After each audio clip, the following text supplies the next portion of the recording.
ప్రతి ఇండస్ట్రీకి వచ్చిన ప్రతి ఒక్కరికి ఎదురు అబ్బాయి అమ్మాయికి కానీ ఈ పర్సన్తో చేయాలని ఒక డ్రీమ్ అయితే ఉంటుంది. సో అట్లా మీ డ్రీమ్ ఎవరు అంటే ఈ పర్సన్తో నేను వర్క్ చేయాలి? నాకు ఊహ తెలిసినప్పటి నుంచి కూడా చిరంజీవి గారు అంటే పిచ్చి. స్వయం ఓకే. కృషితో వచ్చారు ఆయన. అంటే మా చిన్నప్పటి నుంచి అవే పాటలు వింటూ అవి అంటే అలా అని కాదు కానీ ఆయనకి ఎవ్వరు బ్యాక్గ్రౌండ్ సపోర్ట్ లేరండి. యా యా ఎవ్వరు సపోర్ట్ చేసేవారు లేరు. అంత కష్టపడి వచ్చారు. ఆయన ఇన్స్పిరేషన్ ఆయన అందరికీ. యూజువల్గా ఆయన అంటే ఇష్టం. వర్క్ అయితే ప్రభాస్ గారితో చేయాలని చేయలేదు. ఓకే. చిరంజీవి గారితో అయితే చేసా. చేశారా? ఏ సైరా మూవీలో? చేసా. సైరా చేశారా? ఓకే. మీ ఫస్ట్ మూవీ ఏంటండి? ఫస్ట్ మూవీ రాజా గారితోనండి. అది సరిగ్గా నేమ్ గుర్తులేదు. చిన్న క్యారెక్టర్ అందులో న్యూస్ ఓకే. రిపోర్టర్గా చేసా. ఓకే. ఇప్పటి వరకు వర్క్ చేసిన మూవీస్లో మీకు సాటిస్ఫాక్షన్ ఇచ్చిన మూవీ? సాటిస్ఫాక్షన్ ఇచ్చిన మూవీ అంటే యాక్చువల్గా శ్రీనివాస కళ్యాణం చాలా ఎడిటింగ్లో ఎగిరిపోయింది మూవీ అంతా. అది ఓకే. మంచి మూవీ. ఓకే. అంటే కొంచెం ఫ్లాప్ అవ్వింది ఆడలేదు Yes, yes. కాబట్టి. సో మంచి మూవీ అది. మంచి క్యారెక్టర్. అది వేర్ ఇస్ ద వెంకటలక్ష్మి కూడా throughout character. Servant role అందులో. అంటే ఇప్పటి వరకు ఎలాంటి క్యారెక్టర్స్ వచ్చాయి? లైక్ బోల్డ్ ఎక్కువ వచ్చినాయి? బోల్డ్ ఎక్కువ వస్తాయండి. Bold. అంటే గర్ల్ ఫ్రెండ్ మరీ ఓవర్ బోల్డ్ అయితే నేను ఒప్పుకోను. గర్ల్ ఫ్రెండ్ క్యారెక్టర్ ఇప్పుడు పృథ్వీ గారితో నేను 2 మూవీస్ చేశాను. ఓకే. పృథ్వీ గారి గర్ల్ ఫ్రెండ్. ఓకే. బంగారు బుల్లోడు ఒకటి చేశాను. తర్వాత మొన్న ఇంకొకటి అంటే అది నేమ్ పెట్టలేదు ఇంకా.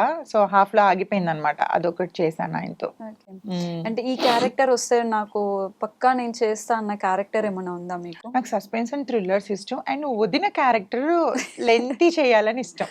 వదినా? వదిన ఎందుకు వాళ్ళని ఏమంటారు మరిదిన ఆడుకోవచ్చు అని? అలా అని కాదు. వదిన క్యారెక్టర్ అంటే లైక్ సెకండ్ మదర్ కదా. ఓకే. మదర్ రోల్స్ అప్పుడే చేయలేను ఇంకా. సో వదిన క్యారెక్టర్ చేయాలని త్రూ అవుట్. ఓకే.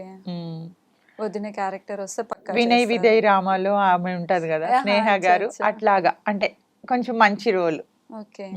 అలాంటి రోల్ వస్తే పక్కా మీరు వర్క్ చేస్తారు. చేస్తా. ఏ డైరెక్టర్ తో వర్క్ చేయాలని ఇంట్రెస్ట్ మీకు? అంటే ఉంటది కదా ఇప్పుడు రాజమౌళి అందరికి. గారితోనే చేయలేదు. Expect చేశా.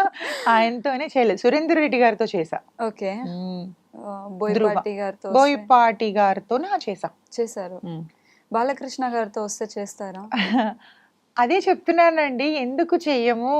ఆయన చేస్తారు. అలా అందరూ అలా చూపిస్తారు. వాళ్ళు మీరు ఆన్ స్క్రీన్ లో దగ్గర సెట్ లో చూస్తే వాళ్ళు చాలా ఫ్రెండ్లీగా ఉంటారు. చాలా ఆప్యాయంగా మాట్లాడతారు. వాళ్ళు డౌన్ టు ఎర్త్ పర్సన్స్. అంత పెద్ద హీరోలు మన ఏ మాత్రం యాటిట్యూడ్లు ఉండవు. Yeah. మీరు వన్ సెట్ అంటే వస్తే మనం తెలుస్తుంది. చూసాం కదా బాలకృష్ణ గారు కొంచెం అరగెంట్ ఏం కాదు. చేశారా మీరు? లేదు, చెయ్యలేదు. కానీ నాకు తెలుసు. ఎందుకంటే Okay. అలాంటి పర్సన్స్ తో 2-3 నేను వర్క్ చేశాను కాబట్టి. సో వాళ్ళ స్క్రీన్ మీద కనిపించేది ఓన్లీ మైనస్ మాత్రమే. ఈ ట్రోలర్స్ ఉంటారు కదా, అవి తీసి హైలైట్ చేసి చూపిస్తారు. కానీ బట్ ఆన్ సెట్ లో వాళ్ళు జూనియర్ ఆర్టిస్ట్ కాడి నుంచి అందరితోని మంచిగానే మాట్లాడతారు. ఓకే. అంటే నార్మల్గా ఏ అమ్మాయిని అడిగినా మీ అంటే డ్రీమ్ ఎవరితో చేయాలంటే మోస్ట్లీ మహేష్ బాబు గారితో చేయాలి అంటారు. మరి మీరు ప్రభాస్ అన్నారు, ఎందుకు? హైట్ అలానే ఏం కాదు, ఇష్టం. ఓన్లీ ప్రభాస్, ఇంకెవరు లేరు? ఉన్నారు. అలానే ఒకరంటే ఒకరితో ఒకరు మనం చెప్పలేం కదా.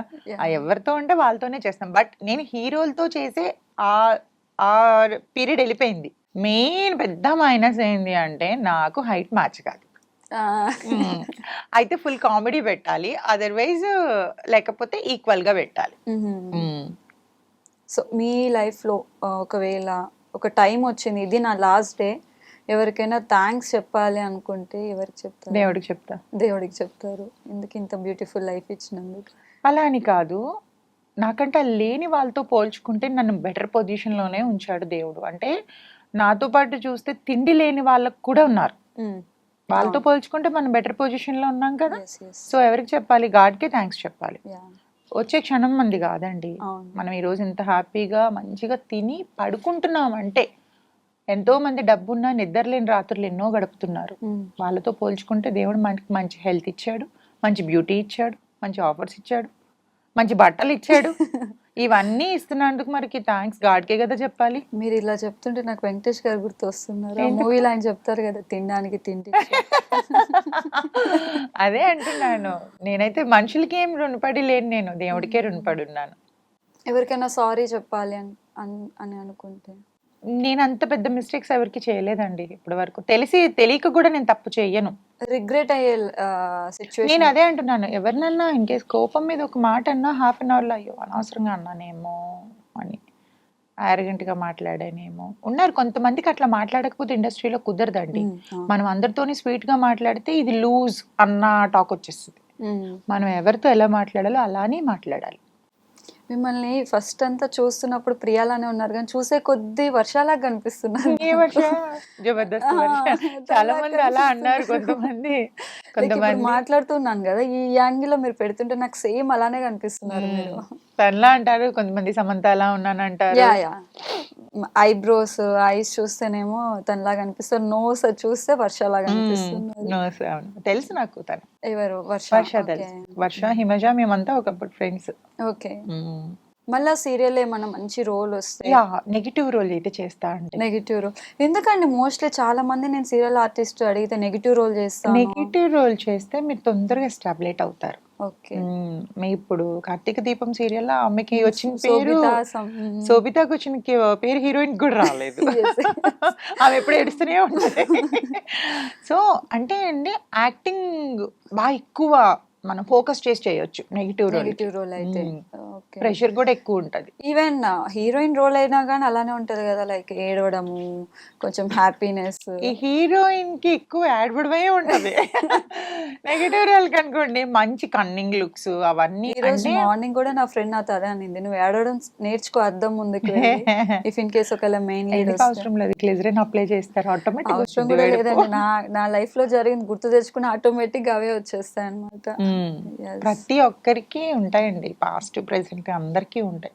యా ఇప్పటి వరకు మీ జర్నీ చూస్తే హ్యాపీ మూమెంట్స్ కన్నా సాడ్ మూమెంట్స్ ఎక్కువ అనిపిస్తున్నాయి. చాలా ఉన్నాయి. చాలా. నేను పడ్డ కష్టాలు నాకు తెలిసి ఈ ఆడపిల్ల పడి ఉండదు. సో మీరు కూడా లైక్ ప్రీవియస్ ఇంటర్వ్యూలో లైక్ సూసైడ్ అటెంప్ట్ చేసుకోపోయాను అవన్నీ ఒకంత అండి. అంటే దేవుడు నాకు యూజువల్గా చెప్పాలి అంటే మగాడు అన్న రాత నా లైఫ్లో దేవుడు రాయలేదు. సో ఫస్ట్ ఫాదర్ లవ్ లేదు, తర్వాత మదర్ ఫాదర్ చిన్నప్పుడు సపరేట్ అయిపోయిన తర్వాత స్టెప్ మదర్ ఆవిడ పెట్టే కష్టాలు అవి ఇవన్నీ భరాయించలేక హాస్టల్ లైఫ్, ఎవరు ప్రేమ లేకుండా అక్కడ పెరిగొచ్చి దాని తర్వాత ఓకే మదర్ దగ్గరికి వచ్చాను అని అనుకుంటే ఓకే, ఎందుకంటే ఒక అటాచ్మెంట్తో ఉంటేనే అది ఫస్ట్ నుంచి ఉంటేనే mother and daughter or son ఆ అటాచ్మెంట్ ఉంటుంది. మన మధ్యలో ఒక దగ్గర పెరిగి అక్కడికి వస్తే అంత బాండింగ్ ఉండదు. సో అది నేను ఫేస్ చేశాను. మమ్మీ దగ్గరికి వచ్చినప్పటికీ ఓకే, ఈవెన్ నేను 16-17 ఇయర్స్ నుంచి జాబ్ చేయడం స్టార్ట్ చేశానండి.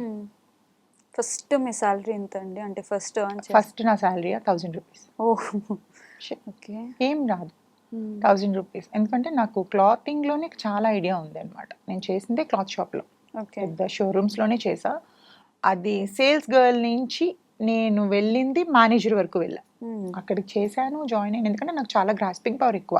ఎప్పటికీ జస్ట్ ఇట్లా చూసానంటే వెంటనే గుర్తుపెట్టుకుంటాను అది. దానివల్ల ఏంటంటే కన్విన్స్ చేయగలుగుతా, ఎవరినైనా కన్విన్స్ చేయగలుగుతా. సో ఆ సేల్సింగ్ స్కిల్స్ చూసి పోస్ట్ పెంచారు. సో దాని తర్వాత నేను ఆ యొక్క ఎక్స్పీరియన్స్తోనే నేను బొటెక్ స్టార్ట్ చేశాను. ఓకే. ఈవెన్ ఇప్పటికీ నాకు ఏ క్లాత్ అయినా ఇట్లా చూస్తే చెప్తాను అది ఎంతవరకు బాగుంటుంది ఏంటి. ఇప్పటికీ ఉందా బొటిక్? బొటిక్ తీసేసాను కోవిడ్ టైంలోని, ఊరికే రెంట్లు కట్టలేక శాలరీస్ ఇవ్వలేక తీసేసాను అనమాట. ఈవెన్ స్టార్ట్ చేద్దామని చూస్తున్నాను మళ్ళీ, ఎందుకంటే వన్స్ బిజినెస్ స్టార్ట్ చేస్తే బ్యాక్ స్టెప్ వేయొద్దు, దాంట్లోనే ఉండాలి అని. అందుకని ఎందుకంటే మేనేజ్ చేయలేమండి, హ్యాండిల్ చేయలేము అటు యాక్టింగ్ ఇటు బిజినెస్ అనేది, ఏదో ఒక దాని మీదే వెళ్ళాలి. అంటే మీకు ఇప్పుడు ప్రెసెంట్ మంచి ప్రాజెక్ట్స్ వస్తున్నాయి కదా, దాని మీద టైం పెట్టగలరా? అందుకనే that MI converted Christian. So అటు ఇటు అన్ని బ్యాలెన్స్ చేసుకుంటూ జీసస్ లవ్ అని వస్తుంది మీరు కాల్ చేస్తే. ఎందుకని కన్వర్ట్ అవ్వాలనిపించింది? నాకు తెలిసినప్పటి నుంచి అదే చెప్తున్నాను. మమ్మీ డాడీ ఇప్పటికీ హిందూనే. ఆయన వెంకటేశ్వర స్వామి భక్తుడు ఆయన. డాడీ సాటర్డే వస్తే హోల్ డే మొత్తం ఏమీ తిన్నాడు ఆయన ఇప్పటికి కూడా. కానీ నేను మమ్మీ క్రిస్టియానిటీలోకి వచ్చిన తర్వాత మాది చెప్పాను కదా, నేను హాస్టల్లో చదువుకున్నాడు, మమ్మీ దగ్గరికి వచ్చేసా. మమ్మీ దగ్గరికి వచ్చినప్పటి నుంచి మమ్మీ క్రిస్టియన్ లైఫ్లోని చూశాను. నాకు ఏదో ఒక హ్యాపీనెస్ తెలియలేనంటే నాకు ఎవరి ప్రేమ లేదు అన్న ఏడుస్తున్న టైంలో చర్చికి వెళ్ళి కూర్చుంటే ఏదో సమ్ రిలాక్సేషన్ ఉండేది. నాకు నేనున్నాను నీకు అన్న దేవుడు అన్నట్టు అనిపించేది నాకు. సో అక్కడి నుంచి ఇంకా నేను 2-3 సార్లు చచ్చి బ్రతికానండి. 2 సార్లు సివియర్ యాక్సిడెంట్స్ అయినాయి నాకు. ఒకసారి జస్ట్ చిన్న లోయలో నుంచి జస్ట్ 1 ఇంచ్లో మిస్ అయ్యాను తెలుసా, అది కంప్లీట్ లోయలో పడిపోయేదాన్ని. అప్పుడు ఒకసారి బండి మీద పడిపోయినప్పుడు మొత్తం ఈ ఫేస్ అంతా పోయింది. అప్పటికి ఇండస్ట్రీలో ఉన్నారు? నో ఇండస్ట్రీలో లేను. ఇక్కడ మీకు స్క్రాచ్ ఉంది, చిన్నప్పుడు పడిపోయినది. ఇది మొత్తం ఫేస్ అంతా పోయింది. ఆ 2 times కూడా అసలు పోవాల్సిన దాన్ని బ్రతికాను. అంటే నా వల్ల ఏదో పని ఉంది దేవుడు బతికించాడు అనుకున్నాను, ఆర్ఎల్స్ కష్టాలు పెట్టాలి అని అనుకుంటాను అని. బట్ ఉన్న దాంతో పోల్చుకుంటే నేను కొంచెం బెటర్ గానే ఉన్నాను అనుకుంటున్నానండి. ఓకే, ఒక్క హ్యాపీ మూమెంట్ కూడా లేదండి లైఫ్ లో? ఉంది, లేదు అని నేనేమన్ను. అదే నా కింద ఇంతమంది బతుకుతున్నారు అని అంటే, నేను ఈవెన్ నలుగురిని నేను పోషించగలుగుతున్నాను అని అంటే అది హ్యాపీ ఫీలే కదా. ఒక 12 డాగ్స్ 12 డాగ్స్ ఉండేవి ముందు. ఇప్పుడు వరకు పెంచాను అన్నాను కానీ ఇప్పుడు ప్రెసెంట్ ఒక్కటే ఉంది. షిట్జూని ఎందుకు తీసుకోవాలనిపించింది అంటే వచ్చింది, అది గిఫ్ట్ వచ్చింది. నార్మల్ గా డాగ్స్ లో ఈ డాగ్ అంటే నా ఫేవరెట్ అని చెప్పేసి. అంటే నేను పెంచలేని డాగ్ లేదండి. గోల్డెన్ రిట్రీవర్ పెంచాను, డాల్మేషన్ పెంచాను, గ్రేట్ డేన్ తెలుసా? తెలుసు. గ్రేట్ డేన్ పెంచాను, జర్మన్ షెపర్డ్ పెంచాను, ల్యాబ్ పెంచాను. ల్యాబ్ అయితే ఎంత ఫ్రెండ్లీ తెలుసా, అది దొంగోడు వచ్చినా కూడా దా వచ్చేసే లోపలికి అని పిలుస్తుంది. అన్ని డాగ్స్ పెంచాను, డాష్ ఆన్ పెంచాను. ఇంకా మిగిలింది ప్రెసెంట్ ట్రెండ్ అవుతున్న చౌచో ఇవే అవి పంచా. చౌచో అంతా అది మరీ లేజీ ఫెలో, తినేసి పడుకుంటది. లేదండి, స్టార్టింగ్ 1 year మన ల్యాబ్ ఎలా ఉంటది అలానే ఉంటుంది. హస్కీ మీద ఉంది, చూద్దాం నెక్స్ట్ అది ఒకటి ఉంది పెంచాలని. ప్రెసెంట్ మేము పెంచుతున్నాం, అంటే నా ఫ్రెండ్ కు ఉంది. చాలా ఎక్స్పెన్సివ్ అంట కదా. లేదు అస్సలు లేదు.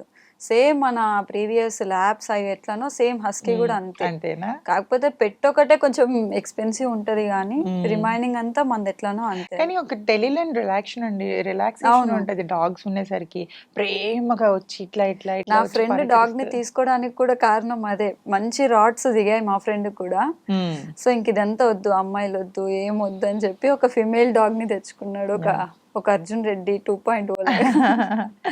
కానీ చెప్తున్నాను కదా, ఎవరి మీద కూడా పాజిటివ్ ఫీలింగ్ రావట్లేదండి నాకు. వీళ్ళు మంచి వాళ్ళు అన్నది ఏ మూల ఏ కొసాన 1% కూడా నాకు రావట్లేదు. మంచి వాళ్ళు అనే వాళ్ళు లేరు అసలు. ఎవరు స్వార్థానికి వాళ్ళు, ఎవరు అసలు మంచి వాళ్ళు అనేది ఒకవేళ ఇన్ కేస్ మీకు అనిపించినా అది జస్ట్ ముసుగు మాత్రమే. రియాలిటీ లోపల ఉంటది, అది ఒరిజినాలిటీ మనం చూసినప్పుడు మనం తట్టుకోలేం. అందుకనే నమ్మొద్దు ఫస్టే. నమ్మి బాధపడే కంటే నమ్మకుండా ఉండడమే కరెక్ట్. ఉన్నారు జెన్యున్ గా ఉండ. బేసిక్ గా నాకు అబద్ధాలు ఆడితే నచ్చదు. ఉన్నారు నా ఫ్రెండ్స్ కొంతమంది ఉన్నారు అబద్ధాలు ఆడిన వాళ్ళతో మాత్రమే ఏ మంత్లీ వన్స్ వీక్లీ వన్స్ అన్నా వాళ్ళతో మాత్రమే ట్రావెల్ అవుతా. కొత్త వాళ్ళతోనంటే ఫస్ట్ బాగా అబ్జర్వ్ చేస్తా. ఫ్రెండ్షిప్ లో కూడా చెప్పాను కదా, మాకు ఒక ఆమె కొట్టిన దెబ్బ అది లైఫ్ లో కోలుకోలేని దెబ్బ. మేము సో ఇప్పటికీ ఆమెని మీరు చూడడం గానీ అంటే కనిపిస్తూ ఉంటారు అక్కడక్కడ, బట్ గుర్తొస్తుంది కదండి. ఇప్పటికీ సఫర్ అవుతున్నాం కదా మేము. అందులో ఒక ఛాన్స్ వస్తే వేసేద్దాం అన్నంత కోపం అలా ఏం లేదు. ఏంటి నేను వేస్తే ఒక్క సెకండ్ తో పోతుంది. దేవుడు ఇచ్చిన పనిష్మెంట్, వెయిట్ అండ్ వాచ్. ప్రతి దానికి కర్మఫలం ఎక్కడికి పోదు. మిమ్మల్ని నేను ఈ రోజు వెళ్తూ ఒక మాటని మిమ్మల్ని బాధ పెట్టి వెళ్ళిపోతే ఒక 1 hour తెరకు కూడా నన్ను బాధ పెట్టే వాళ్ళు రోడ్డు మీద ఎవరో ఒకరు ఉంటారు. అది నేను బ్లైండ్ గా ట్రస్ట్ చేస్తాను. ఈ రోజు మనం ఒకరి మీద అనేసామని కాదు, మేబీ ఇప్పుడు కూల్గా ఉంటది, తర్వాత ఉంటది. అది ఎలా అంటే మనం మళ్ళీ బ్యాక్ తిరిగి చూడలేం కూడా, అంత ఘోరంగా ఉంటది తెలుసా దాని ప్రతిఫలం. అది నేను నమ్ముతా. సో ఒక హ్యాపీ ఎండింగ్ ఇవ్వరా ప్లీజ్? చెప్పండి. అంటే ఇప్పటి వరకు అన్ని మీ బాధలు ఇవన్నీ విన్నాం, అనిపించింది అంటే మీ ఇన్స్టాగ్రామ్ చూస్తే అట్లా అనిపించదు, అంటే ఈ అమ్మాయి ఇన్ని బాధలు పడిందని ఎవరికి అనిపించదు. సో ఒక్క హ్యాపీ మూమెంట్ ఏదైనా ఉంటే షేర్ చేసుకుంటారా మాతో? హ్యాపీ మూమెంట్ అని అంటే ఉన్నాయి, హ్యాపీగా ఇప్పుడు ప్రెసెంట్ హ్యాపీగానే ఉన్నాను కదా. ఉన్న దాంట్లో వెళ్తూ కొంతమంది పరిచయాలు చాలా హ్యాపీ మూమెంట్. కానీ ఏ పరిచయం అయినా కూడా ఎండ్ ఆఫ్ ద డేకి మళ్ళీ అది పెయినే ఉంటది. అందుకనే హ్యాపీ మూమెంట్ అని అనేది ఈ రోజు బ్రతుకుతున్నాం అంటే అది హ్యాపీ మూమెంట్. అయితే నేనైతే చెప్పేది ఏంటి అంటే, ప్రెసెంట్ ఉండే వాళ్ళకి పేరెంట్స్ని బాగా చూసుకోండి. పేరెంట్స్ని మంచిగా ప్రేమించండి. ఎవరో అబ్బాయి కోసమో అమ్మాయి కోసమో పేరెంట్స్ని ఎక్కడ నెగ్లెక్ట్ చేయొద్దు. ఎందుకంటే ఏ స్వార్థం లేని ప్రేమ తల్లిదండ్రులది మాత్రమే. దేవుడు ఎట్లయితే మనల్ని పుట్టించి మన లైఫ్ బాగుండాలని ఆయన ఆలోచిస్తాడో అలాగే తల్లిదండ్రులు కూడా ఒక మాట అన్నా కూడా అది మన మంచి కోసమే అంటారు. ఏ స్వార్థంతో తల్లిదండ్రులు ఒక మాట అన్నారు. సో పేరెంట్స్కి రెస్పెక్ట్ చేయండి. అమ్మాయి అయినా అబ్బాయి అయినా మీరు చేసే చిన్న చిన్న తప్పులు వాళ్ళకి చేసినట్టు గుండె పగిలిపోతుంది. అవునవును. అది సో రీసెంట్గా నేను కూడా నా బేబీది ఆర్ఫనైజ్ హోమ్లోనే చేశాను, ఓల్డ్ ఏజ్ హోమ్లో. ఎంతో మంది అక్కడ wife and husbands, single parents అందరు అక్కడే ఉన్నారు. వాళ్ళ పిల్లలు వదిలేస్తే ఎవరో తీసుకొచ్చి అక్కడ జాయిన్ చేశారంట. సో మీరు ఏదైనా ఉందా లైఫ్లో అట్లా ఒక ఆర్ఫనైజ్ని రన్ చేసి? ఉందండి. కాకపోతే ఏంటంటే ఇప్పుడు ప్రెసెంట్ చెప్తున్నాను కదా, నా మీద డిపెండ్ అయి ఉన్న వాళ్ళ వల్ల నేను ఏమీ ముందు స్టెప్ తీసుకోలేకపోతున్నాను. లేదా నా ఫ్యూచర్ ప్లానింగ్ అయితే ఒక కెన్నెల్స్ పెట్టాలని, మంచి డాగ్స్, స్ట్రీట్ డాగ్స్ కానీ అట్లా తీసుకొచ్చి వాటికి మంచిగా గ్రూమింగ్ చేసి ఒక దగ్గర పెంచాలని అయితే, లేదా ఇలాగా పెద్దవాళ్ళు ఉంటారు కదా, అన్నిటికన్నా నాకు బాగా ఇష్టమైంది తల్లిదండ్రులు లేని పిల్లల్ని చూడడం అంటే చాలా ఇష్టం అండి. నాకు అవి ఆలోచిస్తేనే కళ్ళంటే వాటర్ వచ్చేస్తుంది. తల్లిదండ్రులు లేని లైఫ్ ఎంత ఘోరంగా ఉంటుందో తెలుసా. అది నేను పడ్డాను కాబట్టి నాకు తెలుసు. ఆ పేరెంట్స్ లేని లవ్ ఎప్పటికీ ఉండకూడదు. వీలైతే అలాంటిది చూసి దేవుడి దయ వల్ల నేను ఇవ్వాలని నేను కోరుకుంటున్నాను. అదొక్కటే నా కోరిక. చాలా మంది వదిలేయడం జరుగుతుంది పేరెంట్స్ ని. రేపు నాకు కూడా నా బేబీ అట్లా చేయొద్దురా బాబు, అది కాదు లైఫ్. పేరెంట్స్ అంటే ఒకటండి, మీరు పేరెంట్సే వదిలేశారు అని ఎందుకు అనుకుంటున్నారు? పిల్లలు తల్లిదండ్రులను వదిలేస్తున్నారు, తల్లిదండ్రులు కూడా పిల్లల్ని ఎంతమందిని వదిలేయట్లేదు. అవును, వదిలేస్తున్నారు. నా ఫ్రెండ్స్ అందరూ కూడా నాకంటే చిన్నవాళ్ళే. నా ఫ్రెండ్స్ అందరూ, అక్క ఎంత డెడికేటెడ్గా పెంచుతున్నావు అక్క ఇంట్లో వాళ్ళందరినీ అంటే. ఎవరు ఈ రోజుల్లో చూస్తే ఒకరితో బ్రేక్ అయిపోయినా ఇంకొకరితో రిలేషన్లోకి వెళ్ళిపోయి ఆ పిల్లల్ని అమ్మాళ్ళ ఇంటి దగ్గర వదిలేసి అంటే వాళ్ళు ఇలా రౌడీలాగా రేపులు ఇవన్నీ జరుగుతున్నాయంటే దేనికండి? మంచి చెడ్డ చెప్పేవాళ్ళు తల్లిదండ్రులు లేకే కదా. ఇది తప్పు ఇది ఒప్పు అని చెప్తేనే కదా వాళ్ళకి అర్థమవుతుంది. నువ్వు ఇంకొకరితో వెళ్ళుంటే వాళ్ళే నేర్చుకుంటారు. ఇంకా సమాజానికి ఏం నేర్పుతాం ఇంకా మనం? చాలా మంది కనేస్తారు, పడేస్తున్నారు. కొంతమంది కనేసి పడేస్తారు, కొంతమంది లేదు వీడితో. ఇప్పుడు సపోజ్ నేను ఉన్నాను, నాకు మ్యారేజ్ అయింది, నాకు బ్రేక్ అయింది. సో నేను ఆ కన్న పిల్లోడిని అక్కడ వదిలేసి వేరే వాడితో రిలేషన్లోకి వెళ్ళిపోతే వాడు ఎందుకు చూస్తాడు? వచ్చినాడు నాకు భర్త అవుతాడు కానీ వాడికి తండ్రి అవ్వడుగా. సో ఎక్కడైనా వాడు స్వార్థం ఉండి. ఇంకా అమ్మాయిలు ఉన్న మదర్స్ అయితే, ఆడపిల్లలు ఉన్న మదర్స్ ఇంకా టేక్ కేర్గా ఉండాలి. ఎందుకు అని అంటే వచ్చేవాడు ఏ రోజు వాడు రాంగ్ చూపుతో చూస్తాడో ఆ పిల్లని తెలియదు. ఎందుకంటే వాడి పిల్లోడు కాదు అది. వాళ్ళ సొంత పిల్లల్నే ఇచ్చేసే వాళ్ళు ఉన్నారండి ఈ రోజుల్లో. అట్లాంటిది ఇంకొకరికి పుట్టే వాళ్ళు ఎందుకు చేస్తారు, ఎందుకు చూస్తారు? సో మీకు లైక్ ఇన్స్టాగ్రామ్ లో చాలా కామెంట్స్ వస్తూ ఉంటాయి, నేను పట్టించుకోరు. ఇఫ్ ఇన్ కేస్ ఒకవేళ ఆన్సర్ చేయాలంటే వన్ వర్డ్ లో ఏం ఆన్సర్ చేస్తారు? నేను చాలా మందికి కింద కామెంట్స్ పెడతాను కదా. ఓకే, రెస్పాండ్ అవుతూ ఉంటారు. చాలా మంది పచ్చిగా మాట్లాడినప్పుడు నేను నా మీద చేసే కామెంట్ వాడి వైఫ్ కో వాడి మదర్ కో చేయమంటాను. అది కథం అయిపోయింది. ఒక సింగిల్ వర్డ్ ఆన్సర్ చాలది. మనకి ఆ కామెంట్ సెక్షన్ లోనే చూస్తేనే అర్థమవుతుంది లైక్ సొసైటీ ద వే ఎలా థింక్ చేస్తున్నారు అనేసి అక్కడే అర్థమవుతుంది. ప్రతిదీ అంటే ఏ ఆడదాన్ని చూస్తే ఫస్ట్ బూత్గా ఆలోచించడమే అయిపోయిందండి నవ జనరేషన్ లో. అవును, మంచిగా మెచ్యూర్డ్ గా ఆలోచించే వాళ్ళు అబోవ్ 40 వాళ్ళు మాత్రమే ఉన్నారు. ఇప్పుడు 20-25 వాళ్ళు ఎవ్వరూ లేరు అసలు. సగం ఇన్స్టాగ్రామ్ లో చేసే అమ్మాయిల వల్ల కూడా అట్లా తయారయ్యారు. ఆడపిల్లలు మగవాళ్ళు ఇద్దరు అలానే ఉన్నారండి, ఎవరిని అనలేము. అవును, చూస్తే రీల్స్ చూస్తే కూడా అర్థమవుతుంది. స్టార్టింగ్ లో బాగానే ఉన్నాయి కానీ ఇంకా పోన్ చాలా ఘోరంగా అవుతున్నాయి. ఎస్, థ్యాంక్ యూ ప్రియా గారు, మీ టైం మాకు చాలా వాల్యుబుల్ టైం మాకు ఇచ్చారు. నిజంగా చాలా పనులు ఉన్నాయి ఈ రోజు. అదే అర్థమవుతుంది. నిజంగా మీరు కూడా ఒక ఫీమేల్ కాబట్టి మిమ్మల్ని నేను ఎంకరేజ్ చేయాలి కాబట్టి నా పనులన్నీ పక్కన పెట్టి నేను. Thank you so much Priya గారు. నాకు అర్థమవుతుంది మీకు లైక్ ఇంటర్వ్యూ జరుగుతుంటే కూడా చాలా కాల్స్ వస్తున్నాయి. ప్రియా మీ టైంని మాకు ఇచ్చినందుకు. చూసారు కదండి, లైక్ ఫ్రంట్ పేజ్ ఒకటే చూసేసి ఏ అమ్మాయిని జడ్జ్ చేయొద్దు, దాని వెనకాల స్ట్రగుల్స్ చాలా ఉంటాయి. ప్రియా గారు కూడా తన లైఫ్లో చాలానే స్ట్రగుల్స్ ఫేస్ చేశారు. మీరు ఒక కామెంట్ చేసేటప్పుడైనా, ఒక అమ్మాయిని జడ్జ్ చేసేటప్పుడైనా ఆలోచించండి. ఈవెన్ అమ్మాయినే కదా అబ్బాయినైనా సరే జడ్జ్ చేసే ముందు ఒకసారి ఆలోచించండి. సో ఇది ప్రియా గారి జర్నీ. అయితే నెక్స్ట్ ఇంకో ఇన్ఫ్లుయెన్సర్తో మీ ముందుకు వస్తాం. అంతవరకు నమస్తే.